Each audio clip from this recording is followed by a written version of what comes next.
আজকের গল্পটি শুনে আপনি আপনার চোখ থেকে পানি ফেলতে বাধ্য হবেন। তো আশা করি গল্পটি শুনে আপনাদের অনেক ভালো লাগবে। তো পুরো গল্পটি শুনুন। আমার পাশের বাসার একটা মেয়ে, নাম মিম, আর আমার নাম ইমু। মিম আর আমি দুইজনেই খুব ভালো বন্ধু, বলতে পারেন একজন আরেকজনকে ছাড়া চলে না। হঠাৎ করে একদিন আমি মিমকে মজা করতে করতে বললাম, মিম, আই লাভ ইউ। ও বলে, শোন ইমন, আমি তোকে ভালোবাসতে পারবো না, তুই শুধু আমার বন্ধু। এই কথা বলেই চলে গেল, আটকাতে পারলাম না। এভাবেই দিন যেতে লাগলো, কিন্তু মিম তো আমাকে ভালোবাসে না। কি যে করি। বলতে বলতে মিমের ফোন। ওই ইমন, কি করছো? তোর কথাই ভাবছিলাম মিম। চুপ থাক, খাইছস? না, তুই খাইছস মিম? হ্যাঁ খাইছি। তুই এখনই খেয়ে নে, আর মাঠে তাড়াতাড়ি আয়। আচ্ছা, বলেই লাফাইতে লাগলাম। মিমের মনে হয়তো আমার জন্য ভালোবাসা জাগছে।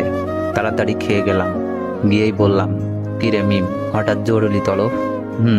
সামনে আমাদের এক্সাম রে, খুব টেনশনে আছি। কোনো চিন্তা করিস না, ফেল করলে তোরে তো আমি বিয়া করবো, তারপর 2টা ক্রিকেট খেলার টিম বানাবো, তোর এক দল আমার এক দল। বলেই হাহা করে হাসি দিলাম। কিন্তু হাসি দেওয়ার পর যা ঘটলো তা আমি কেন, আমার চোখও বিশ্বাস করতে পারলো না। এমনভাবে আমার গালে চড় মারলো যেন গাল দিয়ে ধোয়া বের হচ্ছে। চড়টা মেরেই মিম বলা শুরু করলো, তোকে বন্ধু করেই জীবনে বড় ভুল করেছি, আজ থেকে আমাদের বন্ধুত্ব এখানেই শেষ। বলেই চলে গেল। আর আমার চোখ দিয়ে বৃষ্টির মতো পানি পড়ছে। কিছুই বুঝতে পারলাম না, খুব খারাপ লাগছে। শেষমেশ বন্ধুত্বটাও শেষ। কেমন জানি স্বপ্ন স্বপ্ন লাগছে, তাও কিছুই করার নেই। অশ্রু ভরা চোখ আর বুক ভরা কষ্ট নিয়ে বাসায় আসলাম। এসেই শুয়ে পড়লাম। বালিশটাও ভিজে গেছে। পুরনো স্মৃতিগুলো মনে পড়ছে। প্রতিদিন ওকে ফোন দিয়ে ঘুম পাড়ানো, ঘুম থেকে জাগাতাম। দিনে কমপক্ষে 100 বার ফোন আর মেসেজ তো আছেই। সব স্মৃতিগুলো মনে পড়ছে। আমাদের বন্ধুত্ব শেষ হলেও আমি ঠিক আগের মতোই ফোন দিতাম, মেসেজ দিতাম। মিম খুব বিরক্ত ফিল করত, তারপরও কথা বলতে চাইতাম। হঠাৎ একদিন দেখলাম মিম পার্কে বসে এক ছেলের সাথে হেসে হেসে কথা বলছে, যেন কলিজাটা ছিঁড়ে যাচ্ছে। তাই বাসায় এসে পড়লাম। বুকটা ব্যথা করছে, তাই ভাবলাম মিমকে একটা ফোন দিই। অনেকবার কল হওয়ার পর রিসিভ করলো। মিম, বুকে ব্যথা করতেছে।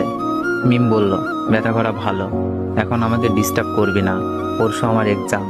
আমি বললাম, আচ্ছা, নাপা খেলে ব্যথা যাবে? হ্যাঁ যাবে, এখন আর ফোন দিস না প্লিজ, কিছুই পড়া হয়নি। আমি বললাম, কয়টা খাবো? তোর যতটা খেতে মন চাই খা, প্লিজ ইমন, আর না।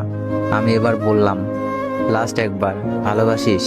মিম এবার বলল, ইমন, এইসব কথার কোনো মানেই হয় না, আমরা জাস্ট ফ্রেন্ড। তোর অনুরোধে কিন্তু দ্বিতীয়বার ফ্রেন্ড হয়েছি, তাই যা বলোস ভালো করে বুঝে বলিস। থ্যাঙ্কস মিম, রাখি। ওকে রাখ, আর ভবিষ্যতে এ যেন এমন কথা আর শুনি না। ওকে। ফোনটা কেটে দিলাম। একসময় মিম মেয়েটা সারাক্ষণ আমার খবর নিত, এখন আর নেয় না। আর জিজ্ঞেস করে না কাউকে পছন্দ করিস কিনা, আর আগের মতো কি করতে হবে বলে না। হঠাৎ বুকের ভেতরে আবার চিপ দিয়ে উঠলো। বুকটা চেপে ধরে একটু বিছানায় শুয়ে পড়লাম। খুব কষ্ট হচ্ছে। আবার বিছানা থেকে উঠে আমাকে নাবা খেতে হবে। কয়টা খাবো? মিম তো বলেই দিয়েছে যতটা ইচ্ছা খেতে পারে। সবগুলো ওষুধ মুখের ভেতরে পুরে ঘুমিয়ে পড়লাম। কাক ডাকা ভরে উঠে পড়ে মিম। মোবাইল চেক করে একটা দীর্ঘশ্বাস ছাড়ে। যাক, আজ আর কোনো মেসেজও নাই, মিস কলও নাই। পড়ায় মনোযোগী হই। মিম মন দিয়ে পড়তে থাকে। হঠাৎ মনটা যেন কেমন কেমন করছে। তবুও ভালো, ইমন জ্বালাচ্ছে না। ছেলেটার কোনো কমন সেন্সও নাই। যখন তখন ফোন দিয়ে বলে, মিম, এইটা হয়েছে, এখন কি করব? ওইটা হয়েছে, বোরিং। কয়েক ঘন্টা কেটে গেলেও মিমের মোবাইলে আলো জ্বলছে না। হঠাৎ মোবাইলে মেসেজ টোন বেজে উঠল। মিমের কাছে বোরিং হ্যাপি দুইটাই লাগলো। মেসেজ অন করেই হতাশ হয়। রবি সিম কোম্পানির SMS। রবি সিমকে কয়েকশো গালি দেয় সে। ঘড়ির ঘন্টার কাঁটা ক্রমশই বেড়ে চলেছে, কিন্তু একটি বারের জন্য ইমনের মোবাইল থেকে কল আসে না। হঠাৎ মিমের স্মরণ হয় কতদিনের কথা। ইমন বলেছিল, মিম, বুকে ব্যথা। ওর ভুরু যুগল কুঁচকে যায়, মুখটা কালো হয়ে যায়, বুকের ভেতরটা খা খা করে ওঠে। মন থেকে কত রকম ভয় করছে। রাত 9টা। মিম একদম পড়তে পারছে না। বারবার ইমনের কথা মনে পড়ছে। ইমনের মেসেজ তো তার বোরিং লাগতো, কিন্তু সে কেন এখন ইমনের মেসেজ খুঁজতেছে? কিছুই না ভেবে ইমনের নাম্বারে ফোন দেয়। তো গল্পটির সেকেন্ড পার্ট চাইলে বেশি বেশি কমেন্ট করুন, আর ভিডিওটিতে একটু বেশি বেশি কপি লিঙ্ক করে দেন।